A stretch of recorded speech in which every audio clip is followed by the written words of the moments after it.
Hello guys, welcome back to channel. இன்றைக்கி நம்ம diamond 5 தான் அடிக்க போகிறோம். அதுக்காக இந்த மேட்ச்சில் பார்த்திங்கன்னா 3 மேட்ச் நான் ஆடி கஷ்டப்பட்டு பார்த்திங்கன்னா டைமண்ட் 5 அடிச்சிருப்பேன் டைமண்ட் 4லேருந்து. ஃபஸ்ட்டு மேட்ச்சே பார்த்திங்கன்னா இங்கே இறங்கிட்டேன். ஏன் தைரியமாக இறங்கினேன்னா நம்மக்கிட்ட தான் ரிவைவர் இருக்குல்ல, செத்தால திருப்பி வந்துடும்னால இங்கே இறங்கிட்டேன். மேலே பார்த்திங்கன்னா ஒருத்தனுக்கு ஃபஸ்ட்டு டேமேஜ் கொடுப்பேன், ஆனால் அவன் சாவே மாட்டான். அவனை அங்கே கீழே குச்சி ஆனால் மொத்தமாக அவன் செத்து போடுவான். ஸோ இந்த சைடு நான் வந்திருப்போ இங்கே ஒருத்தன் தான், அவனையும் நம்ம டாம்சனில் வச்சு முச்சிடலான்னு கிட்ட வந்தான். கரெக்டாக டபால்னு பார்த்திங்கன்னா டாம்சன் எடுத்து அவனுக்கு ஒரு தரமான ஐத்தோடு முச்சாச்சு. அவன்கிட்ட நிறைய லூட்டெல்லாம் ஏற்றுக்குன்னு இந்த சைடு மேலே வந்தால் எவனுமே இல்லை அந்த சைடு. ஸோ வெளில போயிடும் போது இங்கே பார்த்திங்கன்னா ஒருத்தன் ஓடின்னு இருந்தான்.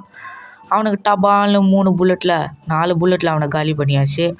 பாவம் ஒன்றுமே இல்லை அவன்கிட்ட கன்று, ஆனால் மொத்தமாக அடி வாங்கிட்டான். ஆனால் இந்த மேட்ச்சில் பார்த்திங்கன்னா இவன் என்னை அச்சு முடிச்சுட்டுப்பான். ஸோ ஃபஸ்ட்டு மேட்ச்சில் பார்த்திங்கன்னா நான் இதோட அவுட் ஆகிடுவேன். ரேங்க் அவ்வளோ ஏறி இருக்காது. ஸோ நெக்ஸ்ட் மேட்ச்சில் பார்த்திங்கன்னா நான் பீக்கில் தான் இறங்கியிருப்பேன் பெர்முடா மேப்பில். இங்கே சோலோ ரிவைவ் இருக்கிறதுனால நான் பீக்கில் இறங்கி ஒரு 2 கில் எடுக்கலான்னு வந்திருப்பேன். ஆனால் எங்கே பார்த்திங்கன்னா இவனும் என்னை அச்சு முடிச்சுட்டுப்பான். ஸோ ஆனால் மொத்தமாக இவன் நம்மளை அச்சு முடிச்சதுனால ஸோ ரிவைவ் இருக்கிறதுனால நான் பார்த்திங்கன்னா கீழே இறங்கிட்டேன். ஃபேக்ட்ரி ஆண்ட போனால் அங்கே மேலே பார்த்திங்கன்னா ஏற்கனவே ஒரு வார் நடந்துங்குது போல். ஆனால் நான் கீழே இறங்கினேன். போய் கன்னெல்லாம் எடுத்துக்கும் போது இங்கே பார்த்திங்கன்னா ஒருத்தன் லூட் அடிச்சிருந்தான்.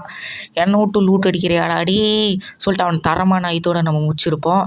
அப்படியே பார்த்திங்கன்னா அவன்கிட்ட லூட்டில் எடுத்துக்கின்னு மெடிக்கிட் போடலான்னு அந்த இடத்துல பார்த்தா இங்கே ஒருத்தன் வந்து என்னை அடிக்க ஆரம்பிச்சிட்டான். அவனுக்கு ஒரு 3 புல்லட்டில் தரமாக எஸ்விடியில் முடிச்சு விட்ருவோம். பாவம் பையன் செத்துட்டான். அப்புறம் கடைசி வரைக்கும் சர்வேலாம் பண்ணி கடைசியாக இந்த டவுனுக்கெலாம் வந்து நல்லா சுற்றுவேன். இங்கேயே எப்படியாவது போய் அடிக்கணும்னு ட்ரை பண்ணுவேன். ஷார்ட் ரேஞ்சு நம்மக்கிட்ட அவ்வளோ இல்லை, அதனால MP40 எடுத்துக்கிட்டேன். MP40 எடுத்துன்னு கடைசி 3 பேர் இருந்தானுங்க. அப்புறம் அவனுங்க அச்சின்னு ஒருத்தன் தான் இருந்தான். அவன் சரியான பிளேயர் போல். MI2 கீக்கிறான். இங்கே பாருங்கள் க்ளால் பின்னாடி என்னம்மா அடிக்கிறான். ஆனால் கடைசியில் அவன் நம்மளை அச்சு முடிச்சுட்டுப்பான். போயா மிஸ் ஆகிட்ருக்கோம். பாருங்கள் நம்மளை அச்சு முடிச்சிட்டான். எப்படி அடிக்கிறான் பாருங்க. ஒரு புல்லட் பட்டுந்தான் அவன் காலி, ஆனால் P90 முடிச்சிட்டான். ஸோ இந்த தடவை டியோவாக போகலான்னு சொல்லிட்டு டியோவாக போனோம் நாங்கள். ஆனால் இந்த மேட்ச்சை எங்களை அச்சு முடிச்சுட்டுப்பானுங்க. என்னடா கரீனா இப்படி கிட்ட டைமண்ட் 5 கிட்ட இருக்கும்போது தான் நமக்கு சதி பண்ணுவானே இவனுங்க. பாருங்கள் ஷீல்டு எப்படியோ நம்மளை காப்பாற்றிடுச்சு குறையாமல். கிட்ட இருக்கும்போது தான் சாவடிப்பானுங்க. சரி நெக்ஸ்ட்டு மேட்ச்சில் பார்த்திங்கன்னா அடிக்கலான்னு போவோம். இங்கே பார்த்திங்கன்னா நான் ஏற்கனவே ஒரு 2 கில் எடுத்துன்னு இருப்பேன். அங்கே பார்த்திங்கன்னா நம்ம தலைவரும் சரியாக ஆடின்னு இருப்பார்.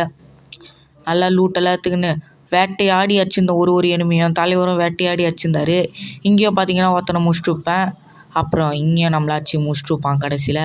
பட் ஏற்கனவே நம்ம 5 கில் எடுத்ததுனால நம்ம டைமண்ட் 5 அச்சீவ் பண்ணிட்டோம். ஸோ நெக்ஸ்ட் மேட்ச்சில் நான் ஹீரோய்க்கு அடிக்கிறது போடுறேன். Bye guys.